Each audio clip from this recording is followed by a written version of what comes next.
On today's episode of the Real Recovery Podcast, episode number 103, we are thrilled to welcome Luciano N.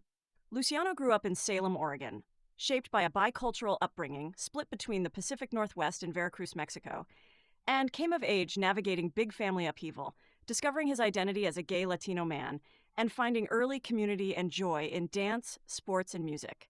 But underneath the performance and the people-pleasing, alcohol and drugs quietly took hold. From the cheerleading floor to college nights in Portland to the streets of downtown, Luciano's journey brought him through homelessness, multiple relapses, treatment at Another Chance, time at Blanche House, and ultimately a moment of clarity, flat on the ground at Laurelhurst Park, when he knew. This is not where his story ends. Now 19 months sober and serving as director of operations at Atlas Treatment Center, Luciano is living proof that when you stop chasing gold stars and start showing up for yourself, the miracle doesn't just happen. You realize you're already in it.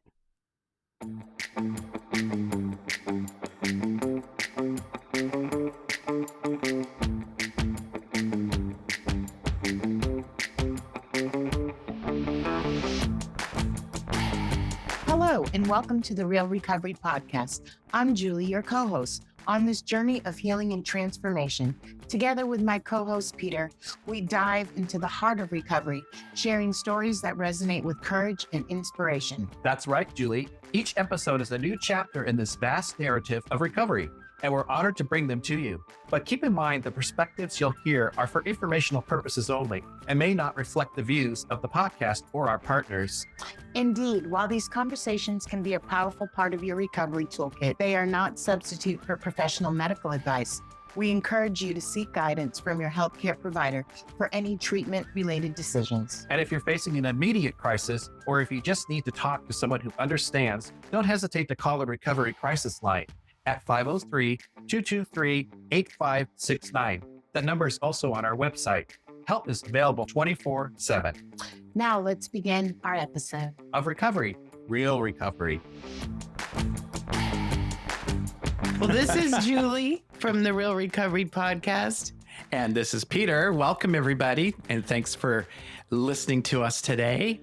I am so excited you're here. We're here with Luciano. Yes. Hello. Hi, everybody. Cassandra was excited. Like when I said you were going to be on the show, she's like, oh my God, yes. So, yeah. We had Tristan too. Yeah. I heard and I saw and I thought that was super awesome.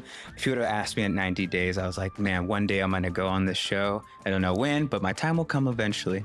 And then earlier this week, you're like, hey, by any chance you want to be on the show? Super blindsided. And of course, the adrenaline rushes are like, I'm not ready. I don't know. And then I was like, That's you've been wanting to do this. to go. Yeah.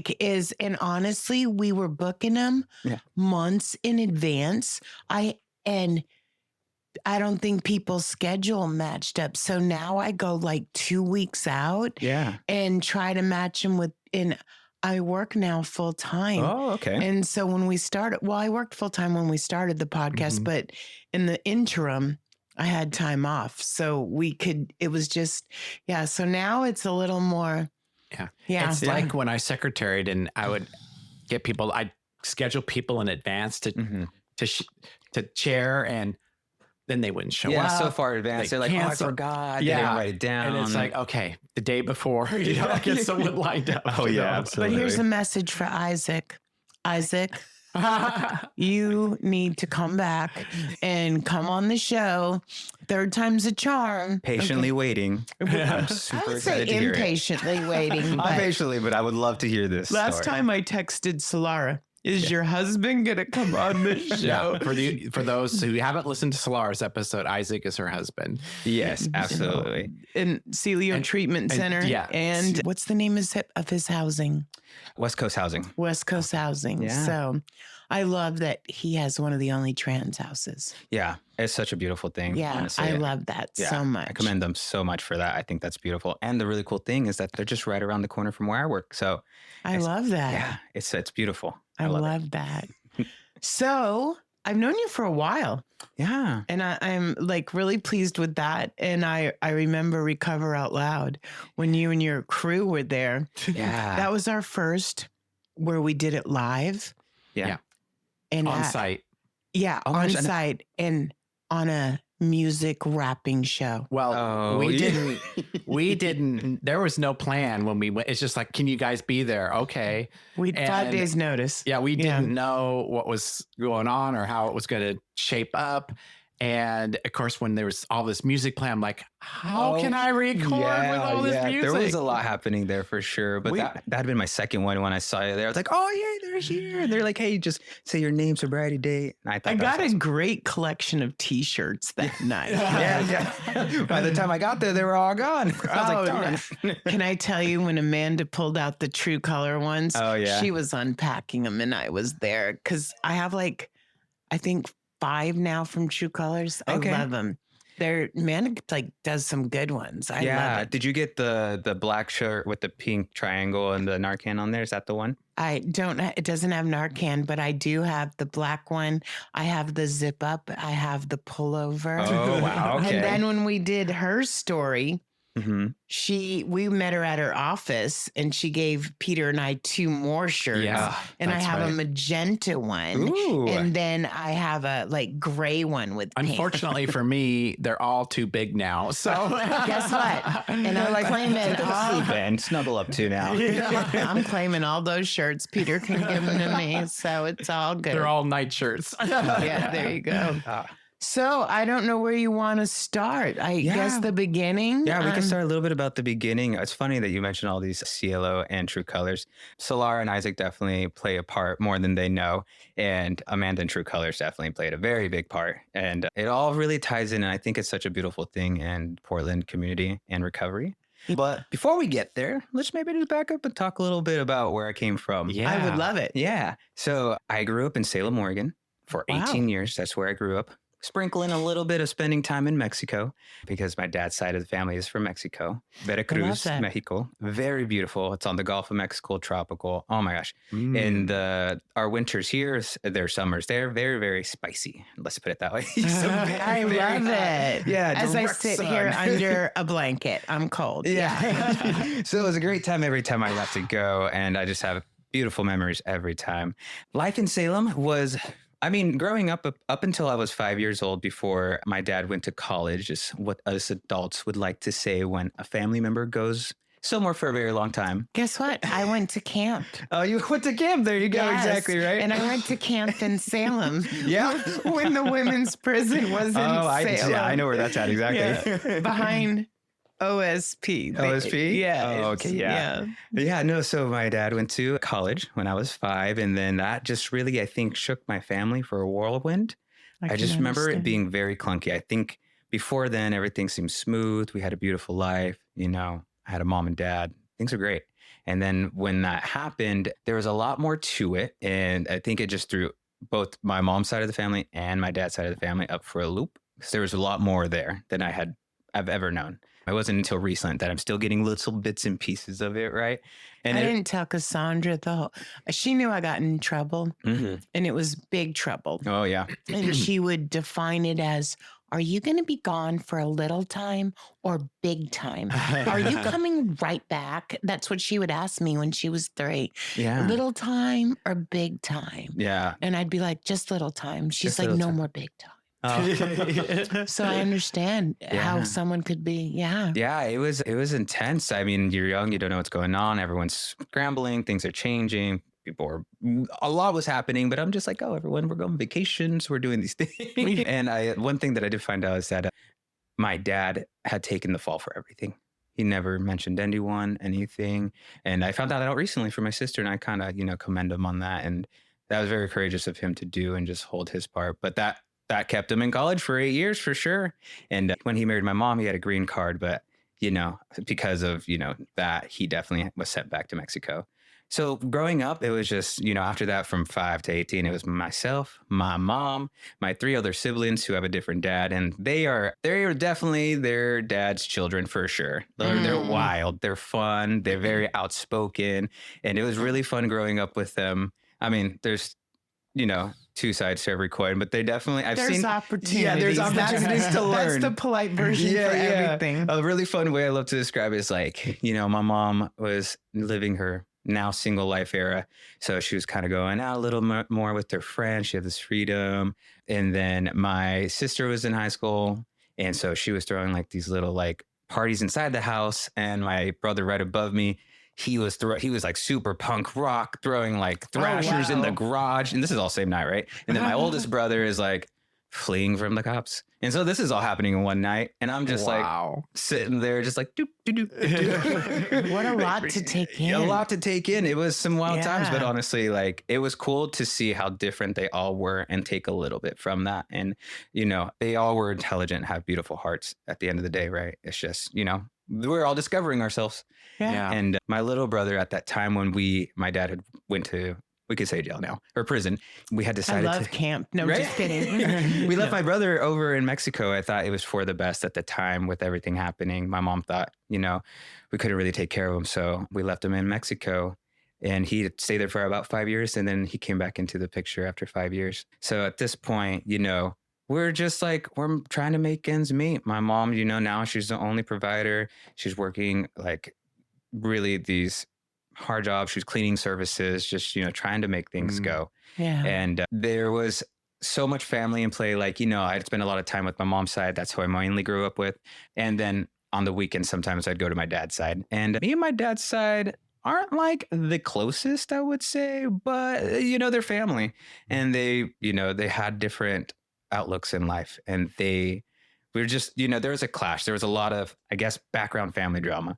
But nonetheless, growing up with two different sides, I had like, you know, my Americanized side of my mom's side of the family. And then I still had my dad's side of the family, who's still very like from Mexico.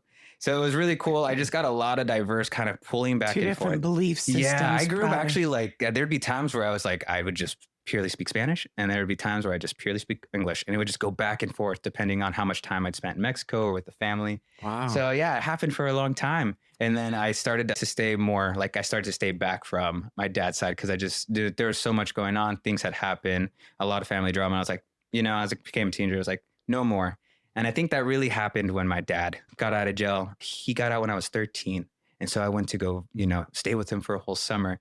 And let me tell you, probably going to see my dad fresh out of prison from Georgia, going sent to Mexico, and I'm 13. Culture shock. Culture shock for him.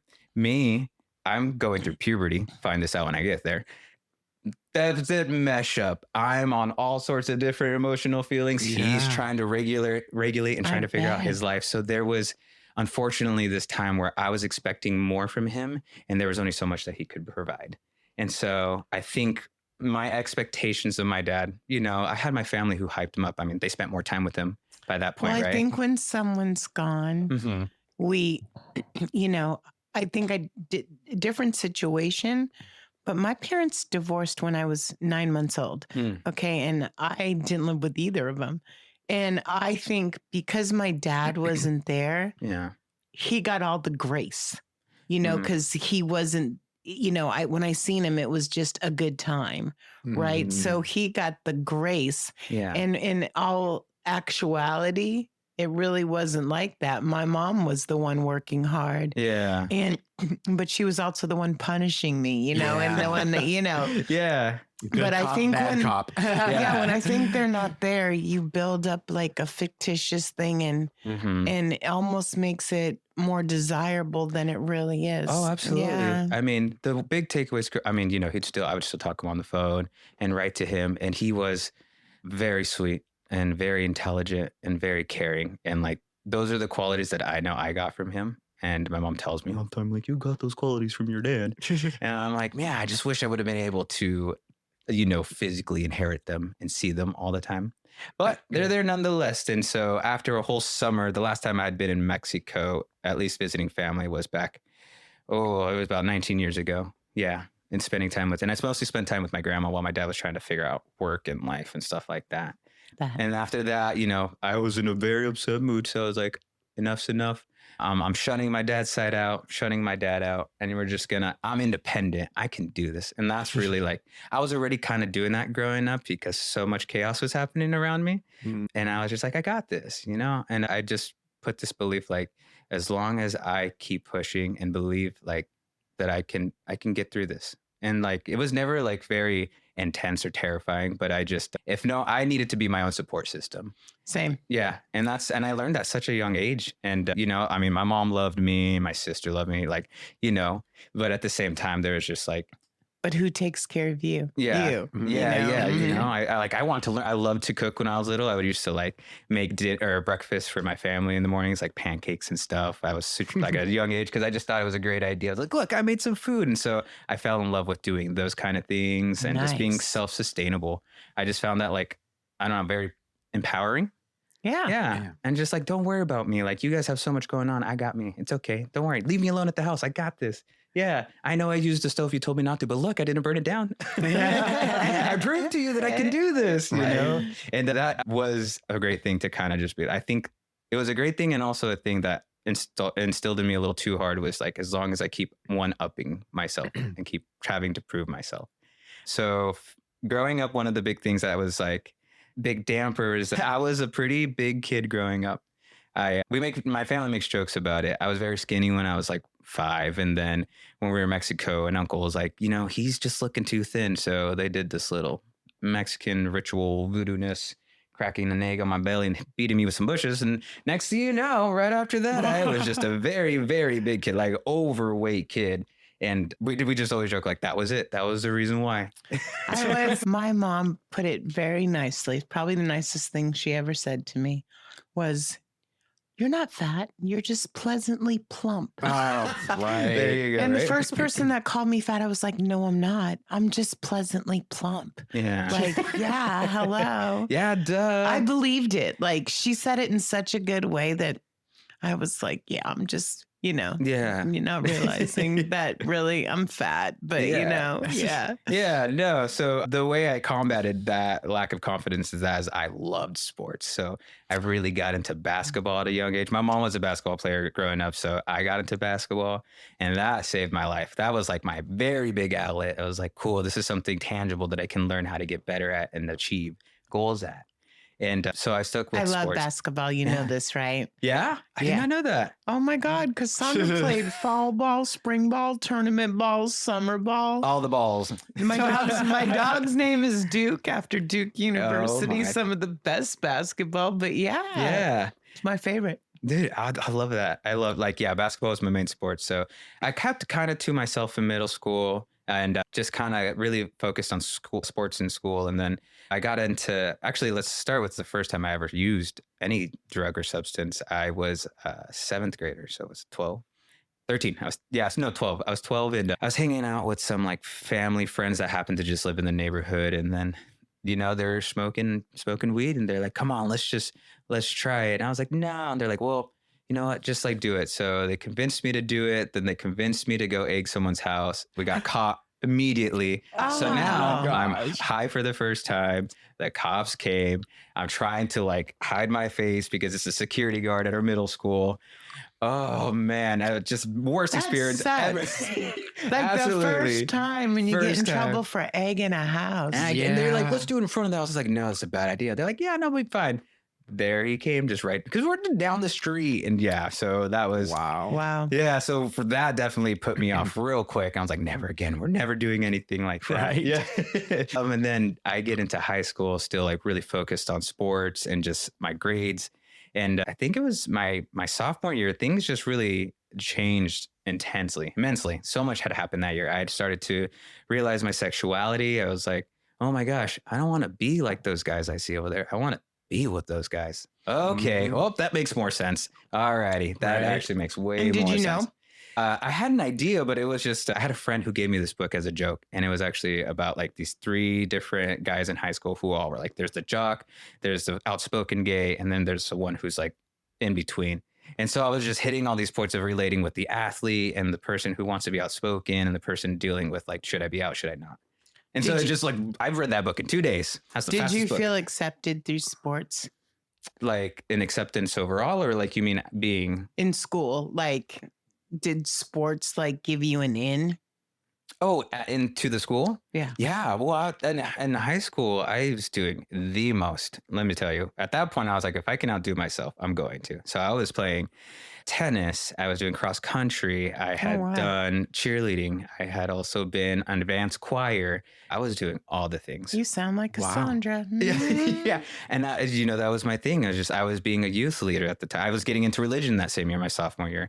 So like realizing my sexuality and then getting into faith again, I was like, whoa, these are really contradicting. And then let's throw in first time drinking alcohol. I was hanging out with my sister and older cousins, and my cousin just kept saying like, hey, let's just give him some vodka. It'd be fine. My sister's like, no. And my cousin anyways put some in there without my sister knowing. And I played along. I like remember to the first sip and I was like, oh, that is not lemonade. That is. And so, yeah, I would like, 3 cups in, and next thing you know, I'm like kind of dancing around playing cards, and I just snapped the chair. And that's when they knew. And they're like, oh, he's drunk. I was pretty drunk. So they throw me on the trampoline and bounce me around. And it was very funny until, at that point I had, was trying to figure out my sexuality. Then the emotions come in, and I'm like, I think I should tell them. And then like, I have something to tell you. And then my sister's like, I already knew that.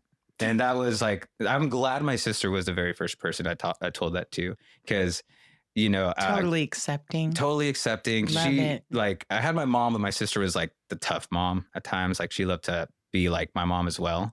So she was like, I love you. Like, you're still my little brother. You're still my handsome. She calls me handsome. I love that. Yeah. And so that was really cool, but still like, it was a lot. So that was my very first time drinking. I was like, yeah, we're never going to do that again. Cause I didn't like how much emotion had came out, and just like word vomit was happening. They say, when you're drunk, true words, Yeah. true feelings, and there it goes. Yeah. Yeah. It just came out like, I was just like, tears and all, like full on, like, yeah, a young person just going through it. And it was because I was dealing with a lot. I was trying to figure out all these sports, my placement in these sports. I was losing a lot of weight. So then I was becoming, I guess, quote unquote, a little bit more popular with people. And I was in all these diverse different groups, like the choir nerds, the jocks. Like, yeah, you spanned the gamut. I really did. And I was just like go lucky happy. I started like, letting it show a lot more. And so I was very accepting of people too. So I love that. Yeah, that was great. And it carried into my junior year. My junior year was like, the way I like to describe it is my Mean Girls era. I like really was getting into a lot of things. So my name was really, a lot of people knew me in different capacities. So they knew me as, the really good person in choir to go to, the really like upbeat cheerleader, the really like upbeat youth leader. And then like on the weekends, I was sneaking away to Portland to go to an all ages club to dance. And I know. Yeah. The city nightclub was my jam. Oh bro. my gosh. When I first went, I wasn't drinking. I was just like, this is crazy. Like, whoa, there's a bunch of other people that are queer like me. And I think it's called a drag queen. Oh my gosh, they're so tall, but that's fabulous. I loved it. Yeah, I was like terrified but intrigued at the same time. Like, I was like, that is so cool. And the fact that like there's other people just letting loose was just a beautiful, just beautiful being aspect. themselves. Just being themselves. Me and Peter went to the same club, believe it or not, at the same time. Not knowing each other at all. Not knowing until we talked about it not too long ago. Like Poison Waters was 18 when I was at the city nightclub. Oh, wow. And then she fell through Peter's roof. Oh, the ceiling. Yeah. Boy. Oops, sorry, Seattle. Poison. Yeah. Not that she's in recovery and listening to this podcast, but Right? Yeah. But I knew her. Yeah, she was really good friends with my roommate, and I got to know her then. And then I'd come down to Portland and hang out and stuff. So we were there's good something friends. about being authentic that's attractive. Absolutely. Oh, and so that's what attracted me. So Portland was already becoming my home before I even moved up here. The weekends, where my escape, the drinking just happened to happen with it, but really it was like the escape to really just be me. I found this real love for dancing. Like, growing up, me and my mom would dance all the time. And this boy can dance. Yeah. Well, thank you. I appreciate that. Me too. Yeah, I try to be humble about it until I start dancing. Then I'm like, I don't care. I'm just going to let it all out. Let's go. Just tell the truth. Yeah. Me and my mom, like, that was our connection. We danced to all these parties, and they're like, I was young, and they're like, wow, he can dance. I described you to Peter, did I not? I said, he's the guy that was at Recover Out Loud that was dancing on the dance floor. Yes, I Don't was. you remember at the end? And Peter's like, and I'm like, you will when you see it. Yeah, no. So like it was cool to now embrace this part that I was never really like hiding in the closet per se, but I wasn't also outspoken in high school. Yeah. If someone had, I had a couple friends that, well, the ones that I would take with me to the clubs, they knew clearly, but I never like really promoted it. But in high school, I'd come to find like, even when I did, nobody cared. Nobody was judgmental in high school about me being gay. If they knew, nobody cared about me being a cheerleader or Latino or like it was crazy to think that in high school, that was my most, well, I was very accepted. And that was like such a cool culture to have in high school. Even though not everybody knew about the crazy times on the weekends, right? But they probably wouldn't have accepted that. But it was just really, I felt very loved and accepted. And I think I really needed that because I was really struggling with trying to have faith, but then have something super contradicting, but then also, drinking on the weekends. It's good though that they were accepting because I'm going to tell you, Peter and a lot of other people that come on the show, especially, that are gay, don't always have that experience. Oh, yeah. And it was different in my high school. I wish I knew Peter. I would have beat some people. No, definitely. And like, I stuck up for people no matter who they were. And I'm thankful I never had to see any of that or have to deal with that myself. Yeah. But I feel very fortunate that I had that, right? Yeah. Very fortunate that I was able to live my life how I wanted. And yes, I wasn't super outspoken about it, but I still like flaunted some things here. I mean, if you didn't know, like I said, a choir, cheerleader, very outgoing, good dancer. I mean, there's just like, you got to know it's hello. Senior year. My parents, the senior year last month, just that's when it all flooding. Like, hey, I don't want to assume, but like I heard, like maybe I was like, you could have asked me this a year ago. Right. I would have told you yes. But nonetheless, it was a good time. And as soon as I graduated, I tried out for Portland State cheerleading, and that solidified me coming to Portland. Yeah, I tried out for cheerleading. At that point, I was, oh my gosh, like moving to the big city, super, super far away, and I'm gonna be independent, and I'm gonna be able to do all these things, but now more freely because now I can incorporate being a singer and a cheerleader and the queer community. I love that you were on Portland State cheerleading team. Yeah. I moved on campus at 17. Yeah. Yeah. Whoa. Yeah, I wasn't ready. You weren't ready. No, I was so dumb, so naive. I wasn't ready at all. Yeah, no, I actually was in dual. So I was at PCC majority. So I was able to live off campus. So I was doing a lot. Let me tell you, I was doing so much in high school that I tried to do it while trying to be an adult, and it does not work out. Come to find out, you can't work multiple jobs, do multiple teams, coach multiple things, try to be in school. It doesn't. It's just too much. Yeah, they're overwhelming. Yeah, very overwhelming. That was a very stressful year. I had to let some things go. I just didn't. I was like, "What do you mean I don't have enough time to do all these?" like, oh yeah, I totally forgot to eat today. Like I was like, yeah, you can't do that. And I wasn't so much of a drinker then. I think, like I said, I was young, so if I could get someone to buy it, awesome. If not, it wasn't that big of a deal. It wasn't until my junior year in college, and I think that's where it got pretty messy. I mean, it had been moments of messy, but not to the extreme of my second year in college, where it's like, now you're making this community and we're all accepting of each other and kind of. And downtown. Yeah, and downtown. That is like the sin of Portland State. No, seriously. Yeah. Like you're downtown. Yeah. You're by, at that time, Silverado, CC Slaughters, they're all on the same street. Yeah. The City nightclub is across the street from the Eagle Club. Amber's is just 6 blocks away on Broadway. Mm-hmm. And this is all within walking distance of campus. Yeah. It was amazing. Yeah. At first. At first. Well, I also, somewhere along the lines, I think between my freshman and sophomore year of college, I decided to try out for a title at the club. And I became Mr. Junior Gay Portland number 7. I love that. Yeah. So I was like, Awesome. that was another thing that I had to, that was just a whirlwind. Is that like Rosebud? kind of Rosebud? Yeah. It's kind of like Rosebud, but like just a different title. Rosebud's a little bit Peter bigger. did that. Yeah. In Seattle. Yeah. In It was Seattle? part of the Emerald Court. Oh, okay. Yeah. There you go. Yeah. In 87, I think it was, or no, 89, something Something like of that sort. Yeah. I was King of Seas. Oh, there you go. Dude, yeah, it was such a great experience. I mean, there was a lot going on there too, but there's so much great experiences between the cheerleading and also the nightlife. And I've learned so much from people, but I would secretly start drinking more than others just because anxiety started to play a big factor that I didn't really know at the time, but I was like, I'm wearing all these different masks and all these different things. And it just became my outlet for sure. And around that same time too, I started working for a cheer company that prided themselves on looking all American. So all of my social, You fit the bill, baby. well, all of my social had to be very American. Couldn't show anything like of being an adult, like adult things, right?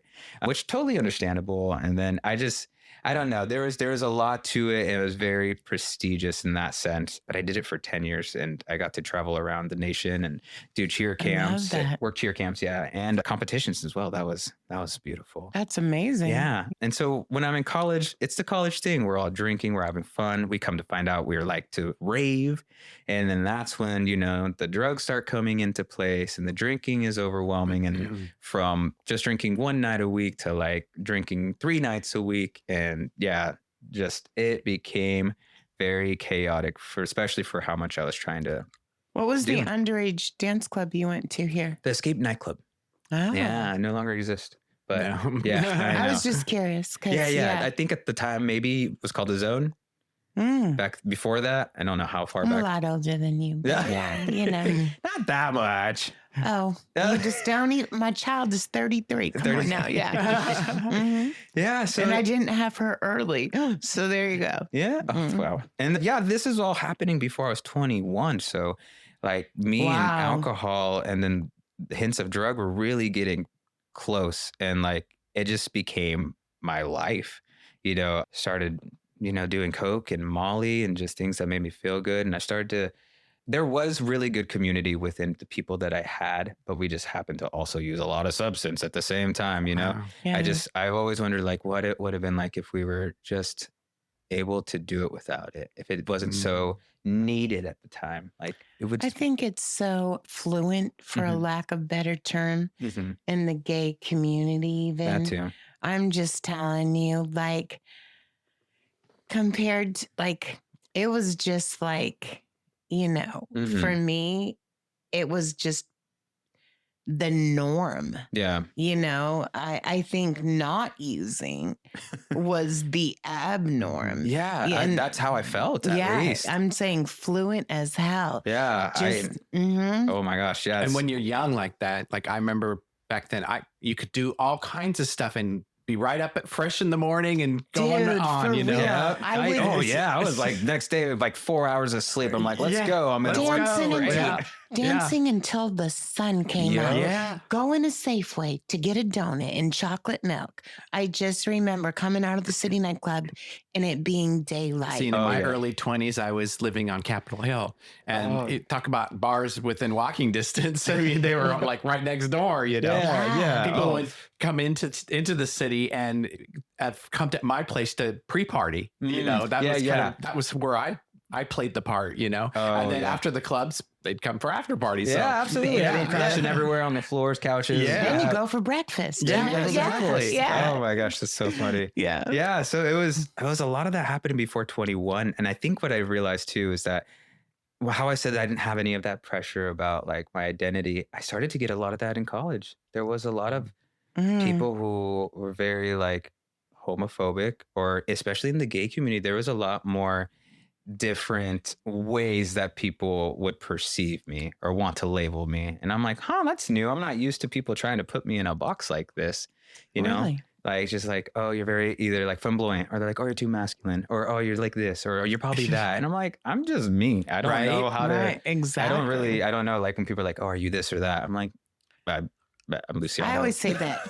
I love that because I'll tell you to this day, I'm just Julie. Yeah. And I'm whoever and whatever the fuck I want. Yeah. And like you can scour Facebook for 20 years or whatever. No, you'll never see who I'm sleeping with or what I'm doing. So you can just guess. Mm-hmm. Yeah. No, and I was just like, yeah, some days I'll be a little bit more feminine. Some days I'm a little bit more masculine. And then it could be moments, who knows? But just having to deal with trying to fit in now for the first time, I think, like really trying to fit into these boxes that people are putting around me was adding more anxiety and stress to my overwhelming life. My people pleasing really kicked in those days. And it was hitting walls and I was blacking out a lot. And it started to affect my relationship with my teammates because those were we were with each other a lot. So, we'd go out and I'd black out and things would happen and everyone was messy, but I was just like extra messy in some way. Like either I'm crying or I'm trying to do something that's not right. And just they'd wake up and be like, bro, like what happened? That is nothing like you. Like, who is it? And I was like, you're blacked out. So you're like, there's no way. Like maybe that's just a one-time thing. And then a one time's like one time a month, one time, 2 times a week. Like it just persisted. Right. And I'm thankful for my last year in a competitive cheer at 21 because that team took me out of it. I could not drink. I mean, I was thankful that I had the opportunity to potentially drink at 21, but I was like, the team comes first. If I try to drink like I was, there's no way I could do this. And that became my savior. I'd still go out on the weekends, but not like before. And I had felt like, okay, you can control it. You definitely can control your drinking. You definitely can control your drug use. Like it's totally fine as long as cheerleading's part of your life. And, as long as I had an outlet. And so after that year, I had gotten into a serious relationship that there was children involved. And as always, it started out beautiful and we were both beautiful people and we had beautiful kids, but we had started going out. Clarify this for me. Mm-hmm.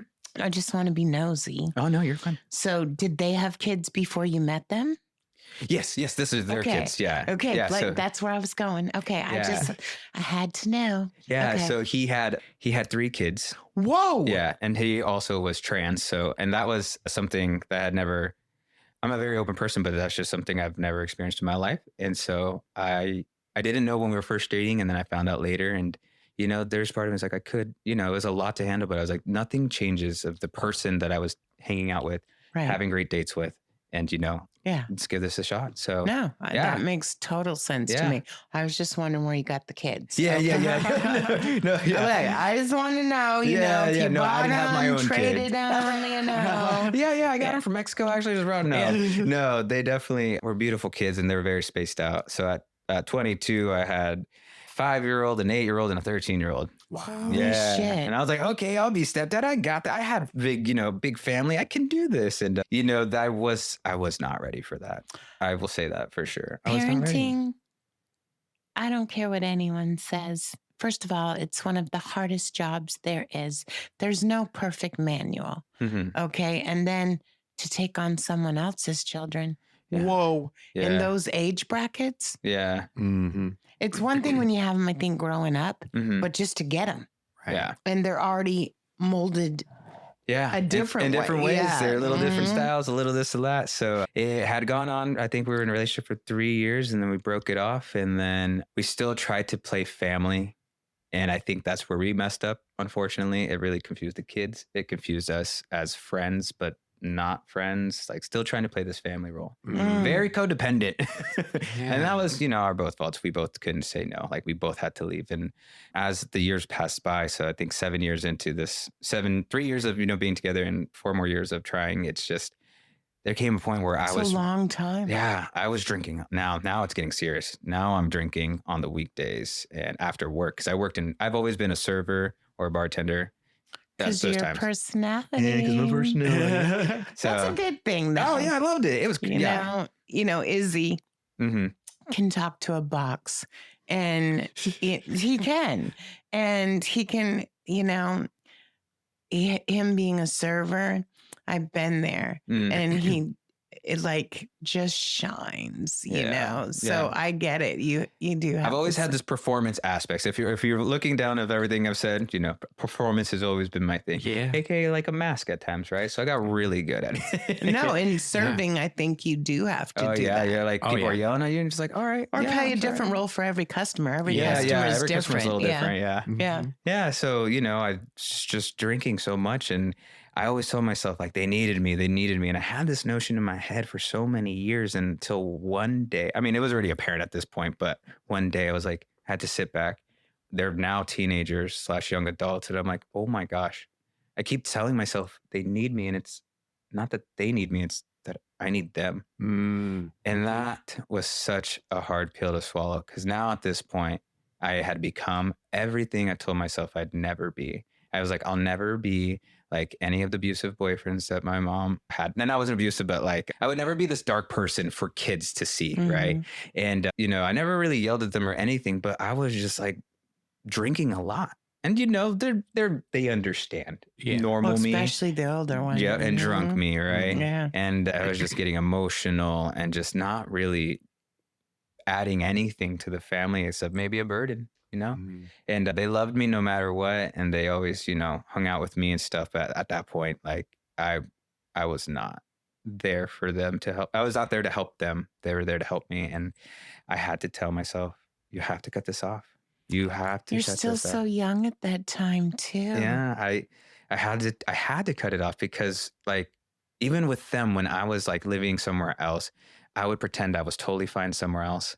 But I wasn't. I was struggling just as much as like living with friends and stuff like that and just getting drunk all the time. And that was like my little safe haven to pretend like that was where I was okay. And as soon as I cut it off, I was like, all right, we're going to restart. We're going to be independent. And I got really lonely.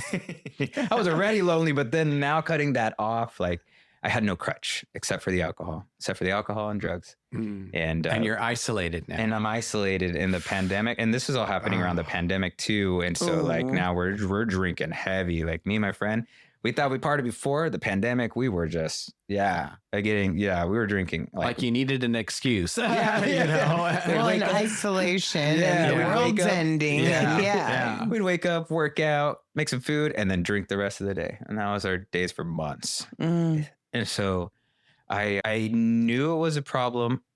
I could identify that it was a problem, but I didn't know I really didn't know how to stop. I didn't really know to what extent. I was like, everyone else is doing it. So this is just a phase, right? And we started getting out of the pandemic and I couldn't shake it. I now started to get the shakes a lot and I started to like get vertigo a lot. And I was like calling out of work and just in 1 year, I had gone through 7 jobs. I just recently found that out while I was looking back. I was like, oh my gosh, 7 jobs, dude. Yeah. And all I kept telling myself, like, you don't need that.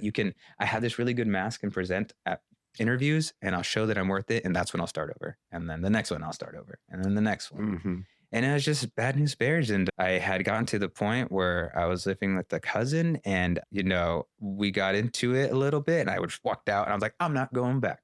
Just super, you know, just ignorant to the fact that I'm a problem, you know, to myself. Right. And luckily I had a friend who let me stay with him, but they were doing just pretty much I was doing. They just happened to have, you know, they were okay with it and they were violent at times and I wasn't okay with that. And same thing, just walked out. And thankfully at the time I was a bartender and my boss would let me sleep in the bar, which also maybe is a little weird, but you know, this is where we're at. Right. And now I'm leaving this job because I can't hold it. And now I'm on the street and it happened quick for me. I think it happened within 2 months from going to my cousins to staying at a friend's to like drinking more than I was and losing this job. So now I'm on the streets. I have no phone. I have a little bit of money. So naturally, I'm like, I could just survive by going to the bars. And I did that for about 2 weeks straight, sleeping on maxes, sleeping at parks. And I started to run out of money and ended up in downtown Portland at the Portland Rescue Mission. And oh my goodness. Yeah. And, you know, I was just like, well, I got to do something and too prideful to tell my family. They kind of knew, but then, you know, my sister in recovery way before me. So she knew, but you can't get someone to change and right to the right. Yeah, exactly. And I get to the Portland Rescue Mission and then I go to the BHRC during the day. And I think at one point I went to Blanchet to just go to talk to someone. What is BHRC? Behavioral Health Resource Center. Okay. Downtown. Very cool place. You go throughout the day. You can go for 2 hours to hang out. wash your clothes, take a shower. Oh, I love and that. have to get some resources. Yeah. Really. I love that. I didn't know about this. Yeah. It's every day throughout the day. And so. And I think I know everything sometimes. Yeah. Yeah. Well, that's really great. Yeah. It was good. And I Clean remember. clothes in a shower. Yeah. Yeah. And I'm going to tell my sponsor, because you know what he says? He says he's not strong. It's so funny because he is pretty bougie, but he says, I couldn't last out there without clean clothes in a shower. I'm going to be like, there's a place for you. Yeah. Now we're always just joking about it, but that's not funny. No. You know what I planned out? I planned out that if I was homeless, right? Mm-hmm. I'm going to collect enough cans. I seriously thought about this. I'm not joking. That I'm going to get a membership at Planet Fitness because it's 24 hours. Yeah. And it, at that time, I think it was like $19 for a single membership. And I can collect that many cans, right? Yeah. And I'm going to shower there every day and go there every day. That's my plan. Like, I really thought about that. Like, you can tell I put some thought into it. And you're like, I got this. I got this. I'm going to Planet Fitness because the shower thing was the thing for me. I tried that, but the problem was I couldn't stop drinking. So I was like, and the fear of everyone knowing, like, I was like, I'm not walking in there. I feel embarrassed to just come in here for a shower and stuff. So I dropped out real quick. Too prideful. I had a lot of pride. I was like, no. So I end up downtown.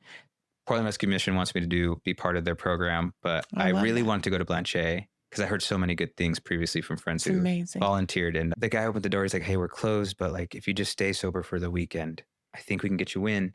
And I definitely didn't stay sober. I stayed one day sober before the day I went in, and I had that interview and they accepted me right away. And it happened so fast. I'm like, they gave me a key. So you can stay at Blanchet House too? Yeah. So if you could stay there, the return is for their program is that you work in the kitchen for 90 days to feed the population. I love that. And that's you get you get free meals. They have clothing closets. They have a gym. They gave out. So huge fan, but 388,000 meals last year. Yeah. One establishment. Yeah. 388,000 meals. Yeah. That's amazing. It is. It really is. Like, I could cry about it. I'm serious. Because in the Portland Rescue Mission, like, I just want to, Holly Hummel, she's the director of the Shepherd's Door on 103rd. This is my girl. I've been raising money for her for 25 years. But everything, these women go in there. These establishments, people don't realize. And when I go to work now, I had to change my route, and I'm being serious. I'd go over Burnside. I'd take a right on 3rd and then go up, or a right on 2nd and then go up 3rd. Well, all the people in the morning and laying on the ground and in the line just made me sad. Yeah. I have a lot of compassion now. I didn't, when I was using like, fuck you. Yeah. But I'm just saying. And so now I go over Morrison. So I don't see the line at the rescue mission. I go home that way. Yeah. Because then the business mix is in it with it too. Right. Yeah, of course. But in the morning at 7 a.m., it is heartbreaking. But I will tell you, they are so fucking consistent. Yeah. That line is there every day. Yeah. Like, yeah. I will tell you, a lot of heart went into Blanchet, and I am so thankful that I got the opportunity to stay there. Yeah. I had not realized how bad downtown had gotten. Yeah. Right. So like, I was mostly on the east side, and then finally I'm in downtown now, and I saw how bad the fentanyl epidemic was getting, and every day someone was overdosing down there. It became the first couple times I was terrified, right? Because I'm like, this person's blue, I don't know. And then it became this point where it was just like, grab the Narcan. Yeah. Wait for a second. People were freaking out. You're like, just stay calm. It'll happen. And I'm so grateful. When I was downtown, right? There was Old Town Chinatown, and you just didn't go there. You know what I'm saying? But the rest of downtown was cool. Yeah. You didn't see the homelessness. You didn't see the, Yeah. Yeah. No, it's very apparent now. And, there was a lot of stories I got to learn from people. And I remember my first week, I just got right into the kitchen and did stuff. And I remember at the end of that week, I had finally sat down and was able to sit on the balcony. And I think my feelings had came back. And I just bawled my eyes out. It felt like, how did I get here? Yeah. What just happened? Couple months ago, I had these, kids in my life. I was staying with a really good friend, and I really ruined that relationship. I tried all these different relationships and I ruined them, and there was no intention, but there was also no stopping. And I felt so dumbfounded. Like, my impact was greater than my intention. Right. And, Yeah. And it just hit me so hard. And it became such a humbling moment. And that's when I called my family. I was like, I'm out of shelter. This is what's happening, but I'm getting there. But I just, I finally had to confess that this is where I was and this is where my life had gotten. It's the power of the addiction. But I have a question for you though. So, but do you think, right, in hindsight, that started your foundation? Oh, absolutely. Yeah. Because I think from trauma, not even trauma, but I think, I was folding towels in the basement of the Mallory Hotel when I got out of prison. And I just still to this day can't believe, but guess what? I remember, and I remember like, okay, this is a job. People say you can't get a job out of prison. I got one the first day and I fucking folded towels in the dungeon, No, I'm just saying, but it does. It starts your work ethic. It starts your, It re-brought joy into the little things in life. Like I was very thankful, but that was it. I didn't have to, I got to, I guess in a way, exclude myself from this old life that I thought I had to be the best for everybody and really just get to sit with everything that had happened and serve the community and be there for people and, kind of, just be like honest with myself. Like, yeah, you did a damper on your life there, buddy.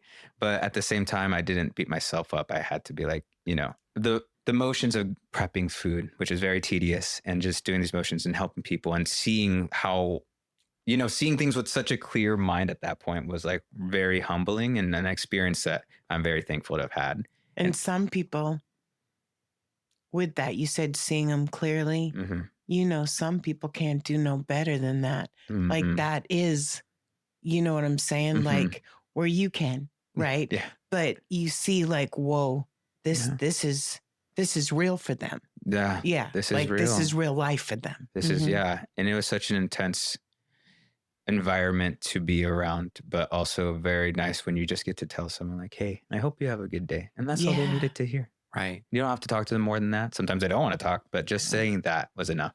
Oh, Yeah. So I got 6 months there. Reason being is I almost hit the 3-month mark where you get to start looking for a job. I had relapsed. I was already kind of relapsing, or I was drinking still, but I was able to get away with it. And at that point I was too prideful to come clean. So I had ran off. And I had a friend, thankfully, she let me stay with her and her mom for a month, but they were going through the same kind of thing too. And I was like, this is not good.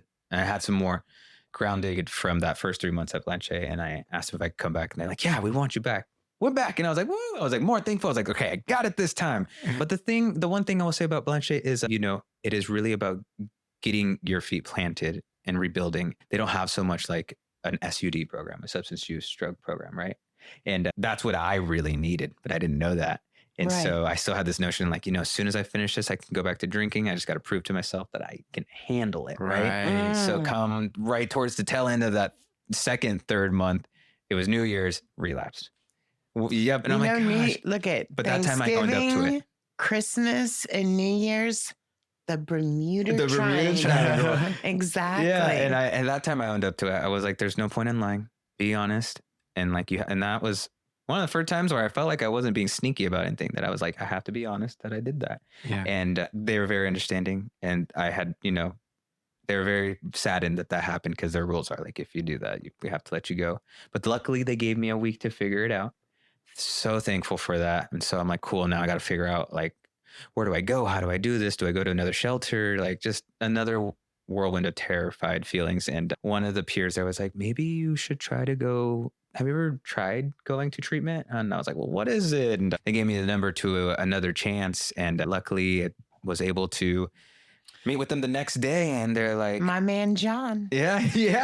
I went we love John. Oh, I love John. John is great. And I went and I had this interview, and he's like, all right, so tell me about your life. And I'm like going full on thinking as a psychologist, deep level kind of stuff. And he's like, whoa, that was a lot. I was like, is that what you want me? Oh, you just want me to talk about my substance use disorder. Oh, okay, my bad.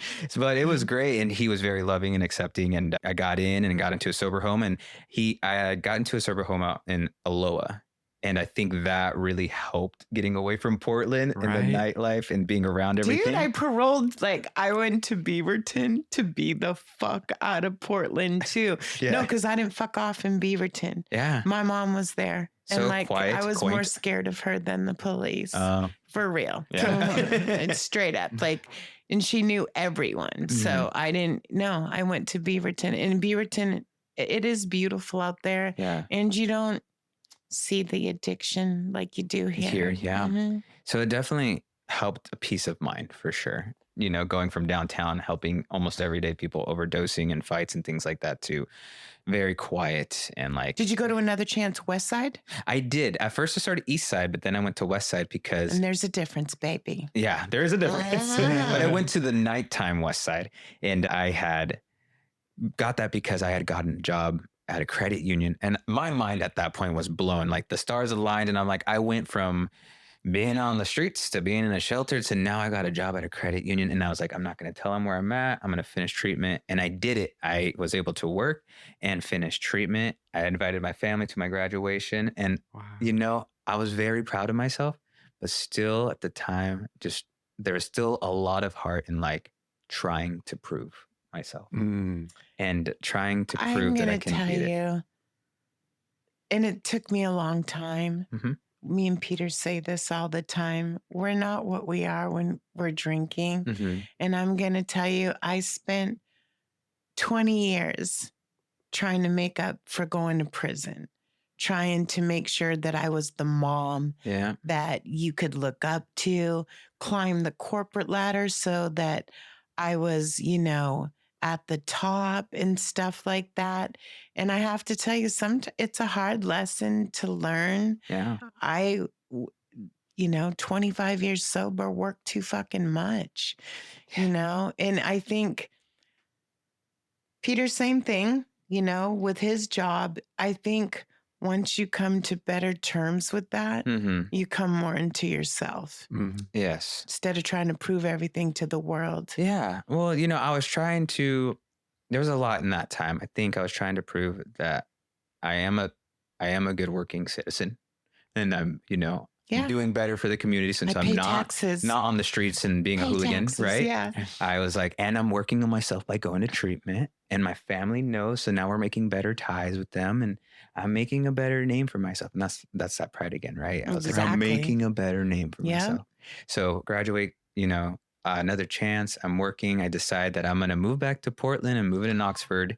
And this Oxford, bless their souls, but it just wasn't there's a lot happening there. It wasn't the right Oxford. It wasn't the right Oxford. Just like not every meeting is for everyone, you know? And a lot of people left, so a lot of new positions were open, and it just was like, okay, we have to start from ground zero. And I was not ready for that. I, was not ready, very stressful. And I was like, you know what? I'm going to reward myself by going to a festival that I hadn't gone in years, but I'm going to be sober this time and I'm going to be proud and I'm going to not do anything. And I didn't think about drinking. I told myself no, right up until like 3 days before. And then it started creeping in. I was like, well, maybe. And at that point. What festival? I'm dying to know now. What's saying? What festival? Beyond Wonderland. Yeah. It's an EDM festival. And so I was so ready to be like, liberated and free and sober and dance, because no matter what, dance is always going to be number one. I don't need the drugs or anything. I knew that when I got sober right away. I was like, I don't need the drugs or alcohol. I love dancing. That is where my true spirit is at. I love dancing too. Yeah, even if it's like walking down the street and have headphones in, I love to dance. I love to be silly. And unfortunately, don't remember the festival. On the way there, was like, okay, just this one day. Don't remember the festival. Didn't remember anything. Didn't take any pictures. And I was so disappointed in myself. And, on the way back, I was like, you're going to have to be honest, but like, maybe let's get dropped off at the bar. And that was, I could have saved it. Yep. I could have saved it. I could have owned up at the Oxford. I could have been, I could have told my job that maybe this is what's going to need to happen. I could have did all these things, but instead my pride was still freaking there.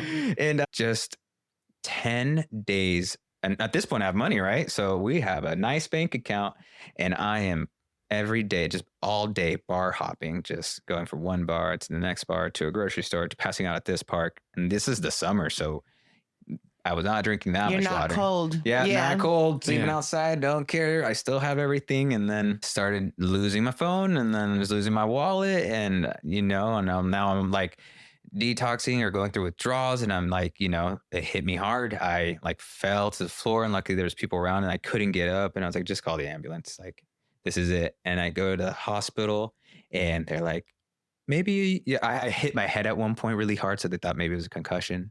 And we went with that, right? I was like, yeah, I think I might just have a concussion. Yeah, just that. Yeah, that's but all it was. They know. And so I leave the hospital. They're like, just don't drink. I'm like, cool. Convinced the lady to just buy me 2 more beers, very strong beers.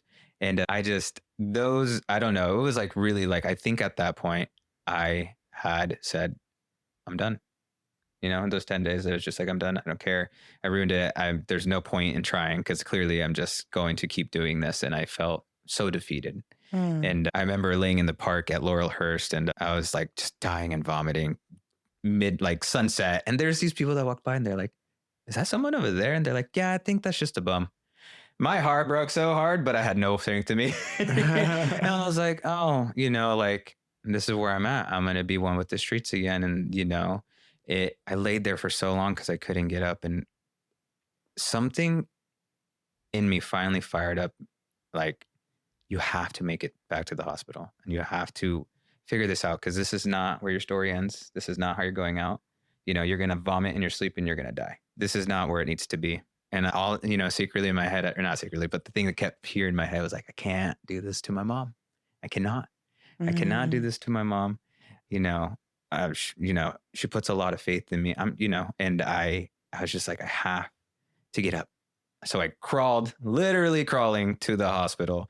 And luckily it was like Laurelhurst to, Gleason and 47, a couple blocks, but I made it. And they did all the scans and things. And finally they let me stay the night. And I knew that I needed to get help. So I walked all the way from there, all the way to where at the time MHAO was. I had a friend there that I knew was going to be super loving and accepting, could help me. Walked in scrubs and just broke down. I was like, I messed up. I messed up, and For those of you who don't know, Mental Health Association of Oregon. Yes, which is now the Peer Company. The Peer Company, yes. Yeah. Now girl Terry and Tara and Goodwill. Yeah, and Terry, she had been there since the beginning. My first meetings were at True Colors, and Wednesday night. Yeah, Wednesday nights, King and Queens. That was my home group. And she happened to be there. It's sweet as pie, a little kooky, but sweet as pie. And she was just like, who are you? What's your name? What are you about? I love her. She will talk to strangers and make them her best friend. And she's gorgeous. Yeah. She's been on our show. Oh, really? And so has Becca from Kings and Queens. Oh my gosh. I need to go listen to this. Yeah. And I knew she was like one of those people that right off the bat, I knew like I felt safe with. And so I went straight to her, and she was like, well, what do you want to do? Just like full on like, all right, we got the waterworks, but what do you want to do? I'm like, I don't know. My head still hurts. I want to shower. I know that for sure.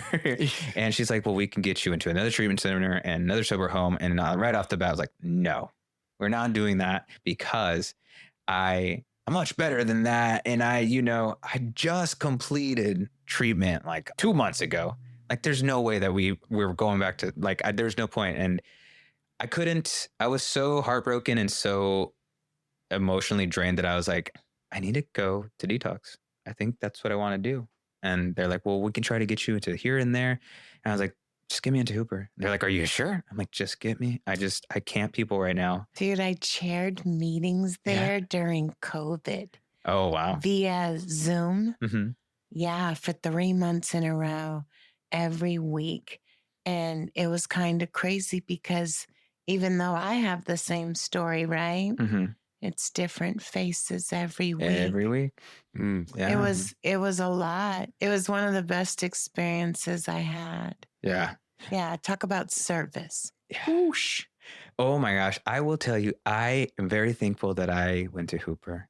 I needed that. I needed, for the first time in my life, to be honest, that I didn't need to show up for anybody else. I needed to show up for me. And that meant being very angry at myself and being very sad. And and just not needing to, I just needed to figure out what was going on in my brain. And I had laid there, but luckily, something about me is always going to help people. And so I was a little bit more on the men's of my part, or more like, I was more fine than other people who I had never seen anybody like going through withdrawals that bad from alcohol and didn't move. Bro. Yeah. So we're all struggling, but like we had this little cohort of 5 people. To what? Have you ever been to jail? No. Okay, so let me tell you. Okay, seriously, at Justice Center downtown, right? I'm there and I'm waiting to go to prison. And the lady in the cell, I don't know, either next to me or 2 away, this lady's detoxing from heroin. Fentanyl doesn't exist. And this lady was the sickest any person I've ever seen in my entire life. And it scared the shit out of me. I would never do it. Like, that was the experience. She couldn't eat. She couldn't sleep. She couldn't sit. She couldn't, like, it was scary. Watching somebody detox like that is the scariest shit. It honestly, like, truly, like, changed my life. Yeah. I was scared. And I was scared. I definitely need to see that because I'm in like, it's a big room. And there's like a wing of people who are detoxing from alcohol. And then right next to us is people who are detoxing from other drugs. Right. So but we're on a big room, so you see it all. Right. And you're seeing people go through psychosis like I've never seen. Like I've seen some things on the street, but they get to leave. Here, we're stuck there for days. And you're just watching it all unfold and it's dark and it's scary. But the people, like the 5 people around me, I was just like, we're going to make it through. We're going to get through this and we're going to figure it out. And we just got to sit there and share our stories with each other, help each other out, especially the ones who could barely move, like help them. And it was an experience. And everybody was like, I was sitting there like, well, what's treatment? And I was able to tell them what treatment was because I had just done it. And I was like, another chance is great. I heard there's this place and that place. So all of a sudden I'm playing case manager there, I guess. I don't know what was going through my head, but it just helped alleviate a little bit of the resentment I was having towards myself.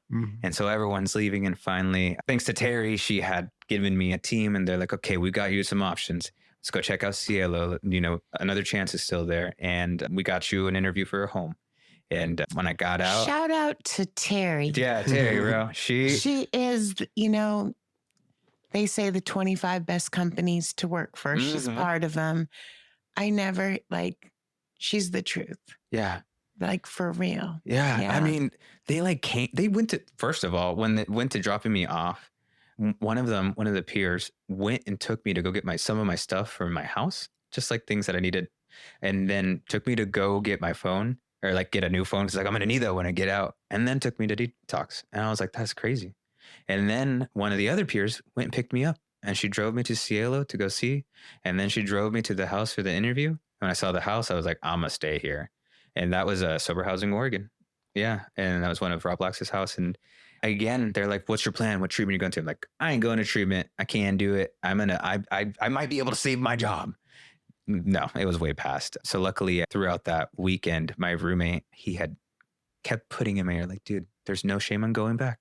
Just go back. Absolutely. And I was like, well, it's like, maybe I don't think I can. I don't have the money. They're like, dude, they will sponsor you to go. Like, exactly. Just go and, just go see. What is the worst to go check on Monday? Yeah. So I went to Monday and I went to the east side and just one angry little kid, just like pouting, just like, all right, I'm back. And they put me in and they're like, all right, welcome back. And, at first they're like, oh, are you coming to visit? I'm like, no. They're like, but we don't shoot our wounded, Yeah. No, they did. They were like, oh, I'm okay. And they really cared because they're, they weren't expecting that. I was like, me either. Right. I was like, I wasn't expecting that either. But, and so I went there and I'll tell you, that was my coming to moments was the detox and going back to treatment. In the beginning, I finally allowed myself to be and feel whatever I was in that moment. So one of the check-ins, I was like, how are you feeling? I'm like, mad, annoyed, frustrated, defeated, upset. But, I'm not going to project it, but that's where I'm at, that's, Detox, I've never been there. So you've never been in jail. I've never been in detox, but I'm going to tell you, I saw it and you're right. Yeah. You see some things.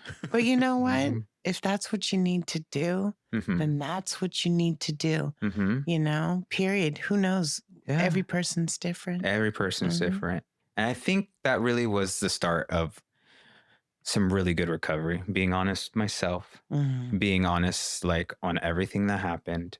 And really, I think my life has always been goal oriented. Like think of it as a checklist and gold stars. And I was like, I need to get that gold star. I need to get that gold star. And for once I finally said, don't give me a gold star. I don't care about the gold star. Get rid of the freaking poster. I don't want it. Like I just want to feel good and be sober and be happy.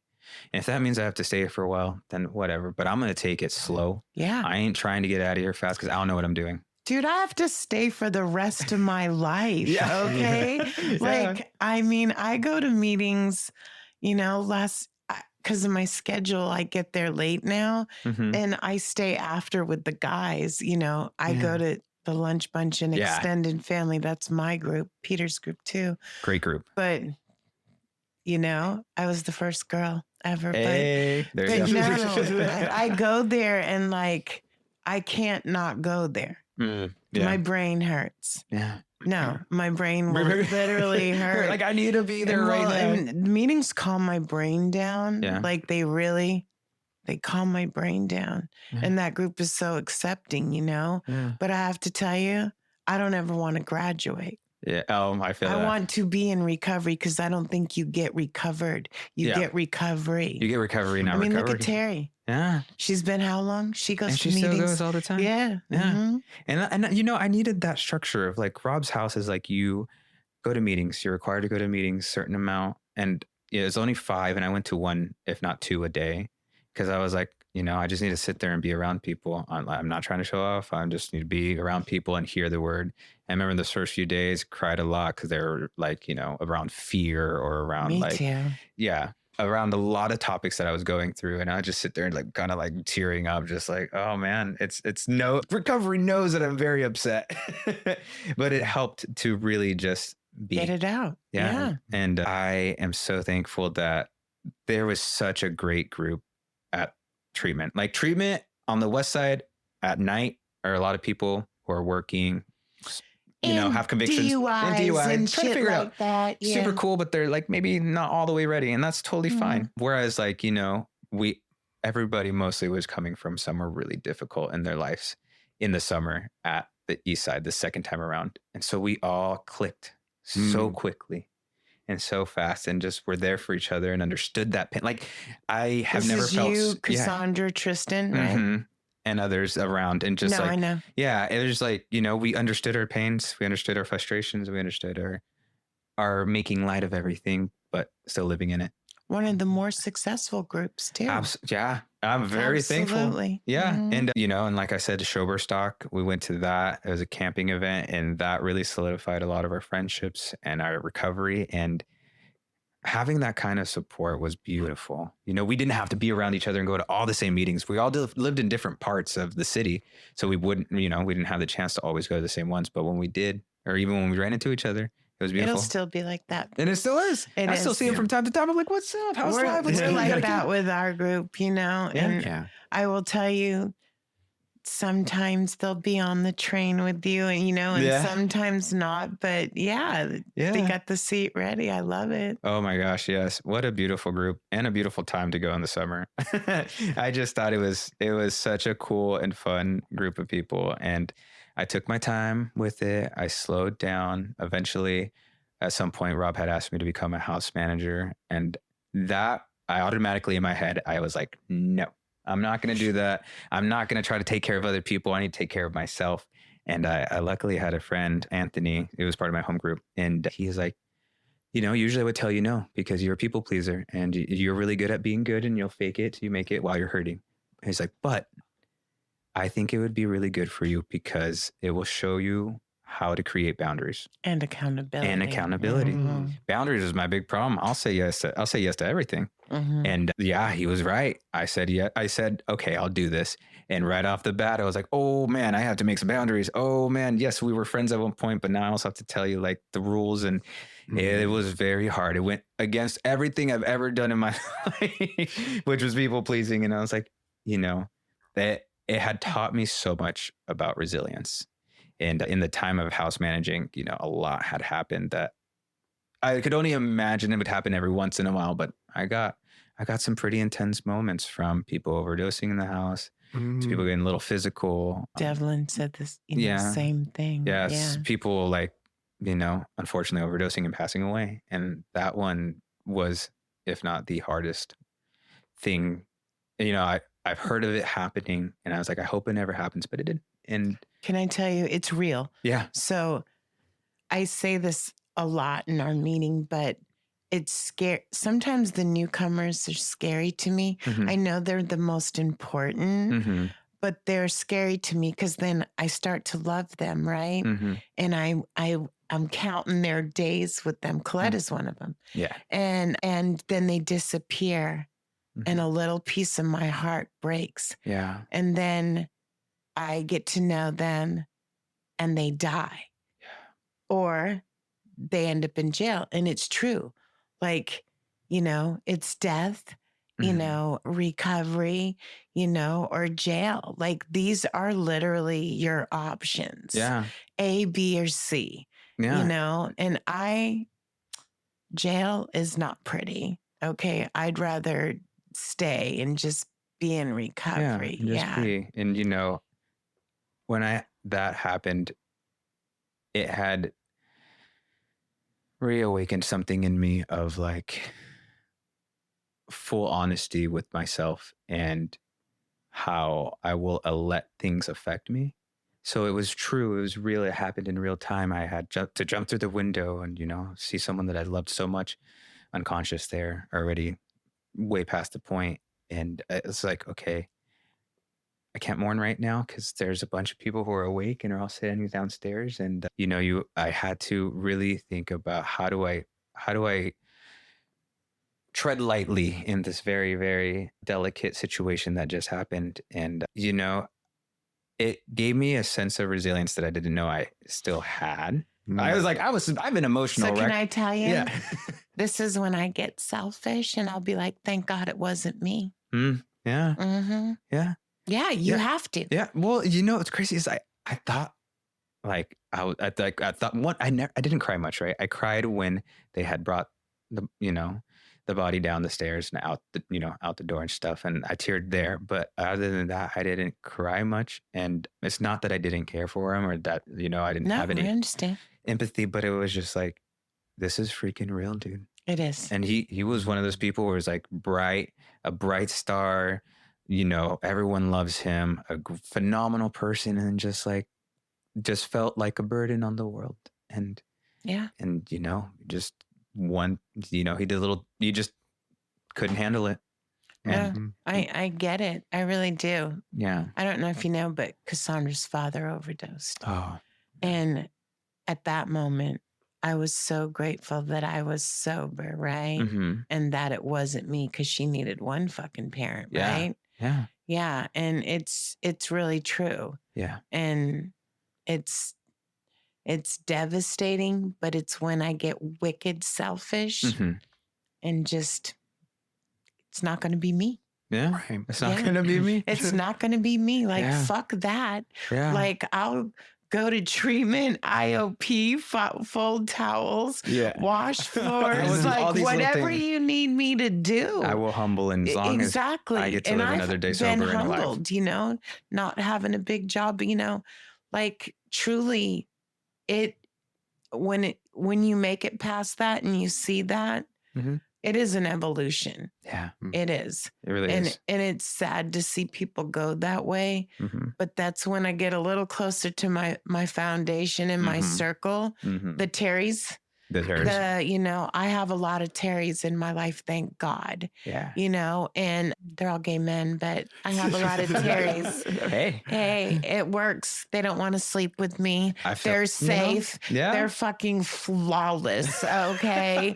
And that's my foundation.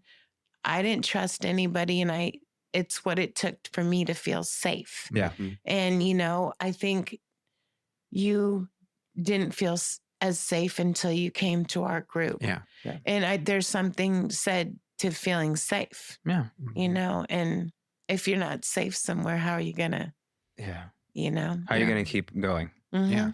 And so one thing a beautiful outcome of that is we got to meet his family, and they flew in, and I was able to do kind of like a celebration of life. I know this person. Yeah, a celebration of life. And again, I'm like, I don't know what I'm doing, and I don't know how to do this, and I'm freaking out. How do I make this perfect? And I was like, You don't. You don't. You speak from the heart. You just speak from the heart. I had people go outside, sit in a circle. We talked about beautiful things. We got to share moments and memories and be there with each other and support each other. And that really helped heal a lot of the house, because nobody knew how to act. We were all like, how do we do? What do we do? How do we say, right? Probably really helped the parents. Oh my gosh. Like, yeah, it really did. And all they kept saying was like, they were thankful that he had been with people that really loved him, because he had shunned them so far away, feeling like a burden, that at least he was happy, in the last few months before it all unfolded. So may he rest in peace. And yeah, guys. How long ago was that? Oh my gosh, that was I remembered this. Yeah. I want to say like 15 months ago. Yeah. 15 months ago. Yeah, 15 months ago for sure. How long have you been sober now? I've been sober for 18 months and a month. Yeah. So 19 months. Yeah. So it happened. Yeah. A lot. It's really funny. I find my recovery or my life very interesting, because I always tell myself I'm going to slow down, but I never do because my ego gets in the way.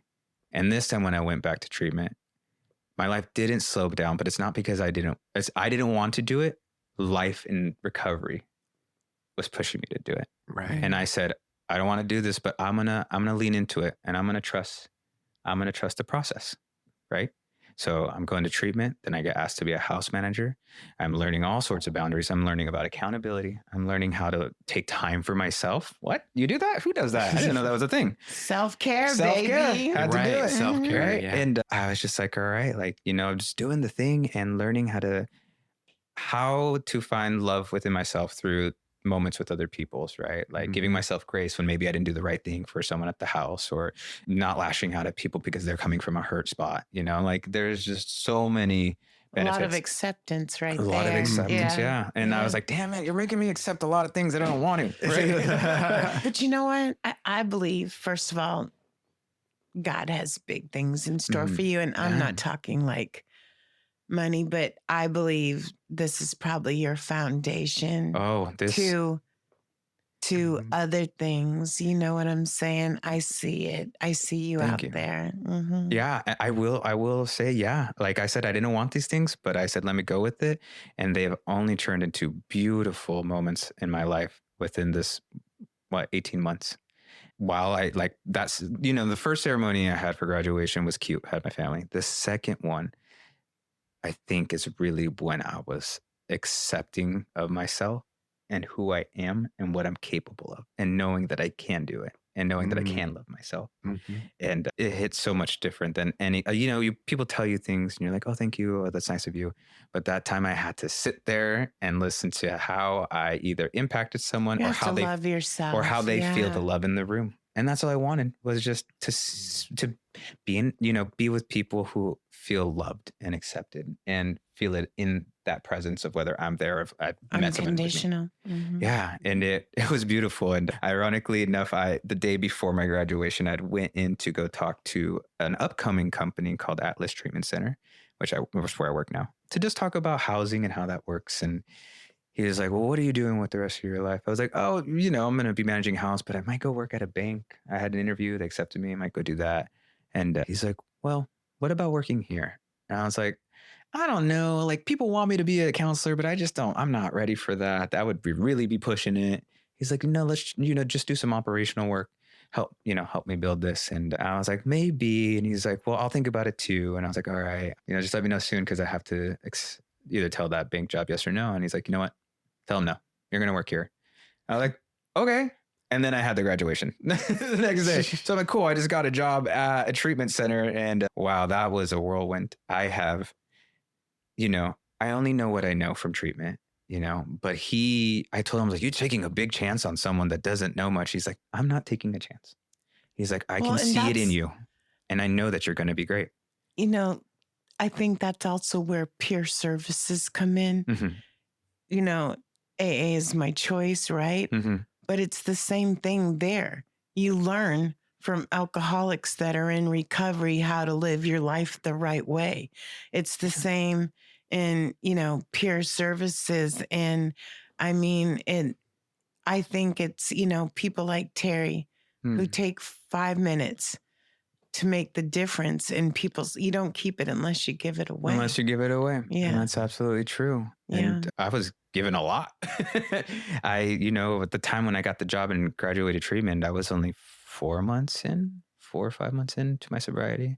And I was like, oh no, not again. I'm fast speeding. And there was fear that maybe, I might hit I might go too fast and everything will come unhinged and something bad will happen. Guess what you do when it does? Because shit will come unhinged. Oh yeah. Oh look, let me tell you, Peter. Shit will come unglued. But guess what? Go to a fucking meeting. Yeah. Go to a meeting. I'm just telling you, that's my answer for everything. I'm serious. I am so serious. The worst times of my life. Yeah. Guess what? I go to a few more meetings. Few more. I'm on vacation and everything's going good. Fucking I get to go to a meeting every day because I'm not joking to you. As in the busiest, hardest jobs, right? Vacation and being blessed enough to go to a meeting to see my friends from the Monday meeting, right? Then to see the people that you only catch on Tuesdays, to fucking go to the fellowship on Fridays, right? Yes. It revives my soul when I can go to a week worth of meetings. I know really that sounds crazy, but no, it's like going for me to Florida to, whatever, but because there's a different crew every day, and then there might be the people that are there every day, but for me, it doesn't matter. I've seen people I've seen somebody lose their child, and to me, which I think is the worst thing ever, and fucking go to a meeting and be wrecked every day for a long time. But they went to the meeting. They still went. Yeah. And no, it's really like, there's so much power in that. Like, because there's times where it's like, I don't want to go to a meeting. I don't want to do it. But you feel better after. And then I go and, I could sit there and pout or I can lean into it. Right. I could sit there and be like, look at the time clock, or I can actually learn from what others are saying, apply it to what's happening in my life and really grow from it, or just, be there, to, I just was to be exhausted tonight. Yeah. I'm not joking. Like, I was like, fuck this podcast tonight. No, seriously. We've been back to back calls and it's been just crazy. Oh, yeah. And in a good way, I get to help a lot of people. But I said, once I get here, the sun will shine. The sun will shine. You're the sun shining tonight. I'm dead serious. Thank you. I get so excited about hearing people's stories. Yeah. I appreciate it. And you are everything. Just remember that. Thank you. Everything. I can accept that now, which is beautiful. Yeah. Yeah. As long as you're in recovery, you have it all. Even if you have nothing, you have it all. That's something that Colette said to me, because like you just triggered this for me, saying, I can accept that. And it was when someone says, you did a great job with that. And my first response is, oh, it was nothing. It could have been better. She said, Peter, just say thank you. She does that to me just too. Say I'll be thank you. And I'm like, and that over time, I'm like, yeah, just take it. Just say thank you. Thank you for the compliment. Just take it, And you really, and there's like, like I would used to say, like, I was like, okay, thank you. Even though secretly I'm like, but it could have been more. It could have been this.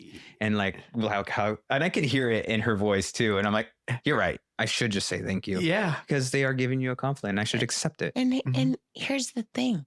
You're going to fuck up here and you're going to fuck up there. Oh, and hell yeah. Yeah. Right. Trust me. I think I've had more growth. Like, as of late, I'm a slow learner, I guess. But as long as I stay sober and I continue to grow and accept that, right? That I'm gonna grow, right? Because if you say stagnant, and here's the other thing, I think one of the biggest pitfalls, and you'll probably maybe agree, Peter, when you're making all the money and you have everything, it's not the greatest. Right. I'm going to tell you it's not. I see so many people like struggle, get it all, right? Yeah. And then what happens? and then they'll fuck it off or whatnot. And it goes back, I think, to your early in your conversation where you talked about I had to fit into these boxes. I had to wear these masks. Yeah. You know, and instead of worrying about how to fit into whatever the situation is, for me, it was just letting go and being me. Yeah. In Same. those situations. Going to a meeting, sometimes it's like, oh, I don't want to go. And I get there and I'm like, I'm going to have to, think about what I'm going to say if they call on me. It's like, no, just relax. Just breathe. Let it go. And it'll whatever comes. You're always so fucking happy you're there. Yeah. Like, I'm just telling you. It's the one place that you can go a hot motherfucking mess, right? Yeah. And we're glad to see you. And it's true. You might have lonely moments. Oh, but absolutely. you never have to be alone again. Right. Nope. I got myself. I got me, myself, and I. Like, I think about relationships and the idea sounds great. And then I start looking at it and I'm like, but you just built this beautiful relationship with yourself. How about you keep feeding into that and keep loving yourself? Everything more. comes in time, and it'll come at some point. Exactly. And like one thing that you just made me think of was one of the sayings that really was true in this, in this past 18 months is don't stop before the miracle happens. Yes. Amen. That one really hit, like it finally like sunk in. And the way it sunk in for me is just, back then I would think don't stop or don't give up before the miracle happens in the sense of like, oh, don't give up before you get that goal. And right. To me, I think it's like, don't give up on yourself in the journey. The journey is the miracle. The path that you lead every day is the miracle. Tons of goals, babe, right? Yeah. Some you're going to crash, some you're not. But my goal is to fucking stay in the program and be in meetings. Like, for real. Because everything else is negotiable. I just feel, and it might have been Tristan. I don't know. Maybe you can tell me. But there said, recovery is my first job. My employment enables my recovery. That sounds like Tristan. Right. Yeah, it is. But and now, because work was so important to me. And yeah, you've said it before, the look good. The look good. I didn't want you to ever know, one, being Cassandra's mom, right? Yeah. And being in Beaverton, I don't want you to know, A, I owned an escort service. B, I went to prison. I want you to see the college person, the professional person, the good mom, right? And each one, never would I let any of those people know the truth. Now, well, it's too late now. Yeah. Since me and Peter went, everybody fucking knows, but it's okay. Because I know who it's I a relief am now. In a lot of ways. It is a relief. And Yeah. guess what? If you don't like me from where I am, okay. Dude, that's so true. Like, yeah, exactly. Like it's funny because like people will ask me, how are you? And I could say, oh, I'm doing good. But sometimes I'll be like, I'm good, but this is happening and this is happening. And that they're like, whoa, it seems like you're really depressed. I'm like, no. My life's great, but there's still some cloudy things happening in there. Right. And that's okay because you can be both. Yeah. Right? You can be both. Well, it's part of life. It is. There's times when I've had anxiety so bad, and there's times when, and where I've overworked. There's times when I've overcleaned. Like, I'm just telling you, there's times, but you just got to stay on the path. You really do. And I'm very thankful for everything that has happened in these past 18 months, from completing treatment again, to being a house manager for Rob, to being directors of operation for Atlas. Like, it has kept recovery at the center and at the forefront, right? And my jobs are not my recovery, but they do definitely enhance it for sure. Right. They definitely make it a beautiful life. Absolutely. And like I said, I didn't want to be around it because I was like, I'm too young to do that. I want to go, X, Y, and Z. I'm like, no, how about you accept saying that? I'm too old. If you're too young, that's like saying, and I'm definitely not too old. So yeah. And it's brought new things that it's like, right. Acceptance is a really beautiful, I get to accept myself every day. I get to accept whether I'm mad or upset or I'm just meh, or I get to accept that I'm very hyper. I'm feeling dancy today. I get to go, still go dancing to the clubs, and like drinking is like, it was my outlet, but it doesn't, you know, my outlet now is dance. And I've flipped that screen, you know, I flipped that scene for me. Yeah. I don't need to go to the club to go get drunk. I need to go to the club to let loose and dance to the music and vibe out. Where do you go dance? I go to Badlands. I'll go to 45 East. I'll go to Holocene. I mostly, we'll just stick to those Where's areas. Badlands? Is that the Old Embers? Old Embers. Yeah. Okay. So I don't know because we haven't been there. We talk about going, me and Peter. If you're feeling your pop diva self, it's very pop. She's 40s. there.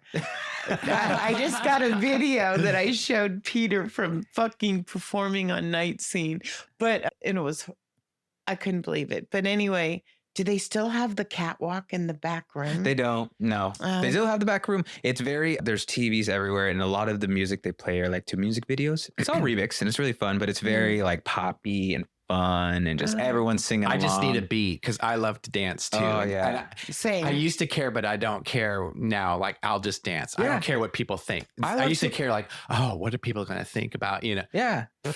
I'm just confident. I know I'm a good dancer, so I don't give up. Right? I think I'm a good dancer, but I thought I was a really good dancer when I was drinking. Let's just put it that way. So I wasn't drinking when I was dancing. So my gosh, that's great. As long as if you can move your body, you're fine. As long as you just have fun. As long as you're having fun. Do you know Greg from GTD? No. You need to meet Greg from GTD. Yeah. He sends me messages. I hope you get to dance today. Oh, And that's so sweet. listen to his podcast. He talks about it. And he's not an addict. He's and you just, he works for Izzy, but he is amazing. That is what so feeds we're gonna the soul. some goals here. Yeah. We're gonna have to all go dancing. Yeah. Yes. And absolutely. then I want to see what happens in a couple of years. Well, Come back to the podcast, please. Absolutely. We're also going to have some round tables. Well, we're going to call it the Real Recovery Podcast Parking Lot, where we're going to take some subjects and we're going to have multiple people here to get their thoughts on them. Yeah. So it's not always a story that maybe it's some stuff like, what do you do when you're depressed? Yeah. You know, sometimes it's walk, you know? Just walking, you know. Well, thank you so much. Absolutely. Go ahead. What were you going to say? Oh, I was going to say just like, you know, if you're still trying to understand recovery, still trying to understand yourself, like the one big thing that I got out of it was like that I don't fully love myself completely. And that is okay because you can accept that you don't, and you can work on it and you are aware of it. And it's a beautiful thing. Like I said, it's all a path. I swear it's when you stop working. Yeah. And I'm a very loving, I'm getting back into my Latin culture. I'm getting more back into my gay culture. I'm being part of the community. And I just, you know, want everyone to find acceptance. That's what we really need right now. Oh, yeah. I'm so glad Terry went and got you in. Thank you, Terry. Thank you, Terry. We love you, and we want the peer company on for a round table. Yes. That would be awesome. Yes, wouldn't it? I do. I've been trying to get Goodwill Johnson. Damn it. I want him on the show. No, his story's really good, and he works for the peer company. Peer company? Yeah. We need to show all of our community that recovery is possible. Absolutely. And the community, we have the community here. Yes, we do. We are so blessed in this. this city. We're lucky we live in Oregon. Yeah. Okay. Yeah. I'm just saying we are so blessed compared to other places. There's so much more acceptance here than other places. Yeah. You know, and always one thing too, right? Don't just be in recovery and then be someone else. Live the recovery in all your affairs. Yeah. You know, the acceptance, the love, you know, it has to be. I wish I could have learned that at 18 months. Yeah. It has to be all parts of it. Then you're just masking again. And that's what we want to stay away from. I'm going to tell you, I say this often, for the first couple of years, it was just enough for me to not be on drugs. Yeah. Dude. You know, it really was. Hey, the first couple of months, I was just an angry kitty, but I'm like, but I'm not drunk and I'm not, you know, running away from my fears and I'm not doing these drugs. Like, I'm not doing, you know, I'd rather be angry and sober than miserably drunk and almost close to death. Right. Amen. It didn't click for me until recovery there was no difference between recovery and my life. Oh, yes. I used to silo, you know, my life. And it's like, one, it's too confusing for me. As I get older, isn't it? Be this person, be this person. Or hang out with these people and then these people for this and then these people for that. So just to let it all go be me. Yeah. And my life is recovery. I remember that night when you stripped in my kitchen. We say the first podcast we did, it was like stripping in front of the world, Yeah. Just being open about everything. That's the Letting most it all open I've out. ever no been. secrets. Yeah. They're all out there. They're out now. No skeletons in my closet. Just listen to my episode. You'll have them all. Yeah, dude, honestly, and even for one, thank you so much for having me on here. Oh, it's been a recovery dream of mine, and I finally get to live it. We've been making dreams happen this week, Peter. It's our dream too. Yeah. If you see me on the streets, at the gym, at a recovery meeting, anywhere, please come say hi. Oh, I love hugs. I'll give you a hug if you need it. Oh, you can have all mine. Yes, well, we're in this together. Thank you again. I love it. I'm so excited. Thank you for being here. Yes, thank you so much. This is Julie. this is Peter. This is Luciano. Thank you so much, and thanks for listening. Bye. That's a wrap on today's episode. Thanks to each and every one of you for lending us your ears and hearts. Your engagement is what fuels our passion and keeps this podcast thriving. We cherish the moments we share here and hope they resonate with you, whether you're on a daily commute, at the gym, or just taking a moment for yourself. Make sure to head over to our website at realrecoverypodcast.com. While you're there, subscribe to our newsletter for the latest insights and uplifting stories from our community delivered straight to your inbox. Click that subscribe button on your favorite podcast player too, so you can keep up with every new episode. It's your support that keeps our conversation alive and meaningful. And if our stories have touched you, consider using the donate button on our site. Your contributions, no matter the size, are deeply appreciated. They help us continue our mission of sharing hope and healing. Join us beyond the podcast and follow our journey on social media. Find us on Instagram, Facebook, and on X, formerly known as Twitter. All the links are on our site, so you can stay connected and be a part of the Real Recovery community every day.